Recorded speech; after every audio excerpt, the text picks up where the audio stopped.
చేసే స్వరం. ప్రతిక్షణం ప్రజల పక్షం. ఇది మీ వార్త నిర్భయం న్యూస్. నమస్కారం. వార్తా నిర్భయంకు స్వాగతం. పేదలకు ఇల్లు, నేతలకు కమిషన్లు అన్న చందంగా తెలంగాణలో కాంగ్రెస్ పాలన తీరు బయటపడుతోంది. ఇందిరమ్మ ఇళ్ల పేరుతో ఏకంగా 50,000 వసూళ్లు, బెదిరింపులు. మరి మంత్రి ఏం చేస్తున్నారు? నిద్రపోతున్నారా? ఫుల్ రిపోర్ట్ చూద్దాం ఒకసారి. అమరచింత మండలం పాపిరెడ్డిపల్లె పేదల కళ అయిన ఇందిరమ్మ ఇళ్ల పథకం ఇక్కడ అవినీతి కూపంగా మారింది. లబ్ధిదారుల నుండి ఒక్కొక్కరి వద్ద 50,000 రూపాయలు డిమాండ్ చేస్తున్నారని బాధితులు ఆరోపిస్తున్నారు. ఈ దందా నడిపిస్తున్నది ఎవరు? గ్రామ కాంగ్రెస్ అధ్యక్షులు బీసీ రెడ్డి అని బాధితులు పేరు చెబుతున్నారు. డబ్బులు ఇవ్వకపోతే బిల్లులు ఆపేస్తామని బెదిరిస్తున్నారు. సార్, పేదలం ఎక్కడి నుంచి తేవాలి 50,000? అధికార బలంతో పేదల కడుపు కొట్టే ఈ దోపిడీకి స్థానిక నాయకుల అండదండలు ఉన్నాయని గ్రామస్తులు ఆవేదన వ్యక్తం చేస్తున్నారు. ప్రశ్న ఇదే. పేదల ఇళ్ల పథకంలో కూడా వసూళ్లేనా? ఇదేనా కాంగ్రెస్ ప్రజాపాలన? స్థానిక మంత్రి శ్రీహరికి ఈ విషయాలు తెలియవా? తెలిసి కూడా మౌనంగా ఉన్నారా?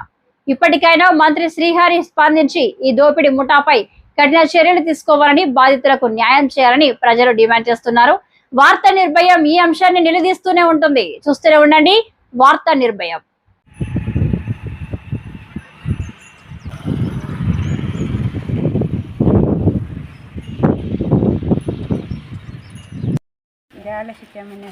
చెప్పమ్మ, ఏ ఊరు మీది?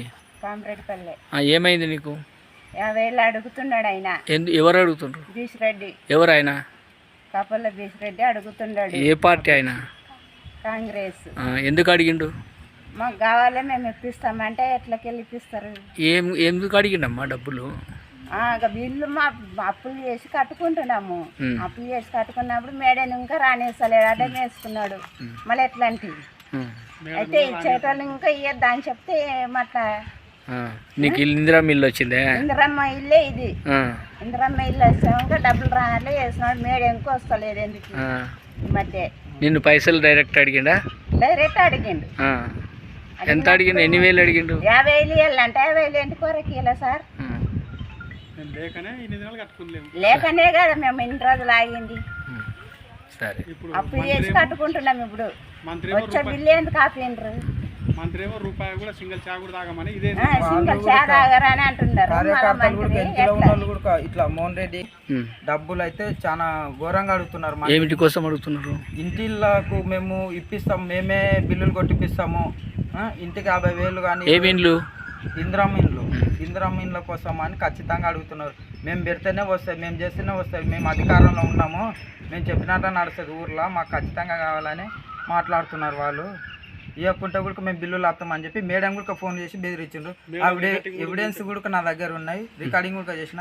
మేడం మాట్లాడింది కూడా నేను పెడతా ఖచ్చితంగా. ఇదైతే ఎవరు చెప్పలేరు. మొత్తం పైన వీళ్ళే జమ అయినరు. ఊర్లో ఒక 10 మంది ఉన్నారు టీము. మొత్తం పైన టీఆర్ఎస్ లోకి పోతారు, కాంగ్రెస్ వస్తే కాంగ్రెస్ లోకి పోతారు.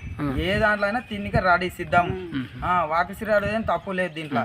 వీళ్ళు మా ఊర్లో ఉన్న నాయకులు ఇట్లా చేస్తారు. ఇది ఒక్కటాని కాదు, టీఆర్ఎస్ పార్టీ ఉన్నా కూడా దాంట్లోకి దుంకుతారు. అది అయిపోయినాక దీంట్లోకి వస్తారు. 2 విధాలా వాడుకుంటారు ఊర్లో. మొత్తం పైన మేమే చెల్లరేగల ఊర్లో. ఒక 10 మంది అయితే టీము, వాళ్ళే ఇంకా ఎవరు కాదు మంది. ఇట్లా మీద మేము ఇస్తాము, మేము తిప్పలాడు మేము చెప్పిస్తున్నాం, వాళ్ళు కాదు. మంత్రి రూపాయలు లేనట్లా తీసుకొని కట్టిస్తామని చెప్పిండు. వీళ్ళేం మంది మీద వాడి ఖచ్చితంగా మాకు డబ్బులు వస్తేనే మీకు బిల్లులు శాంక్షన్ చేస్తాం, లేకుంటే చెయ్యము. ఆ విధంగా మంది నల్ల ఊర్లో అందరినీ ఇందిరమ్మ ఇంట్లో వచ్చిన వాళ్ళని ప్రతి ఒక్కరిని వేరే విధంగా టార్చర్ పెట్టి బెదిరిస్తున్నాడు. ఖచ్చితంగా అవి మాత్రం అట్లా మాకు వద్దు. అలాంటి పని చేయకుండా ఊరు అభివృద్ధి కోసం మంచి చేసి అందరికీ మంచి చేయాలని మేము కోరుకుంటున్నాం. ఇది కూడా అందరికీ కాంగ్రెస్ నాయకులకు ఈడ ఒక్కటే కాదు, మండలం ప్రతి ఊర్లో కూడా ఈ జరగకూడదని మేము కోరుకుంటున్నాం. ఇదైతే వాస్తవం. డబ్బులు అనేది బీసిరెడ్డి అడిగిండు. బీసిరెడ్డికి ఏముంది కాంగ్రెస్ లో పోస్టు? బీసిరెడ్డికి కాంగ్రెస్ గ్రామ అధ్యక్షుడు. ఇంకా ఎవరు అడిగినారు? ఇంకా మోహన్ రెడ్డి, దబ్బెంకటరెడ్డి, ఇంకా కృష్ణారెడ్డి, ఇంకా వాళ్ళ ఒక 5-6 మంది 10 మంది టీం ఉన్నారు సార్. వాళ్ళు మొత్తానికి 10 మంది. మంత్రి సార్, ఇది మా ఊర్లో జరిగే కాంగ్రెస్ ఇళ్లకు నువ్వు మంచి నీళ్ళు కూడా తాగకుండా పని చేస్తున్నారని కార్యకర్తలకి చెప్పినావు. వీళ్ళేం ప్రత్యేకంగా ఇంటికి 50,000 వసూలు చేస్తున్నారు. వచ్చే మేడంని కూడా మీరు బిల్లులు ఆపండి మేడం, మేము లేని పర్మిషన్ నేను నువ్వు ఎట్లా కొడుతున్నావు, ఊర్లోకి వచ్చినప్పుడల్లా నాకు కలిసి కొట్టాలి నువ్వు, వాళ్ళు నాకు మాట వింటలేరు, మేము ఇంటింటికి 20,000 వసూలు చేయాలనుకున్నాం, ఆ డబ్బులు వాళ్ళు మాకు ఇవ్వట్లేదు, ఎందుకు గురించి ఆపుతున్నారు? అమ్మా ఎన్ని పిల్లలు మీకు? 3 అయ్యిండే సార్, 2 ఏమో రావాలి. ఇది ఆగిపోయినాయి ఇప్పుడు? అయిపోయినాయి, వచ్చేవి ఆగిపోయినాయి. సరే మళ్ళీ మంత్రి దృష్టికి ఎవరిలో తీసుకుపోయిన ఎవరి దృష్టి కన్నా? ఎవరు తీసుకపోలే ఇంకా ఇది వరకు.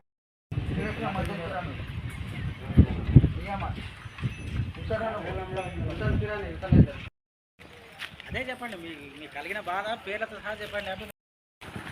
వీళ్ళే చెప్తారు.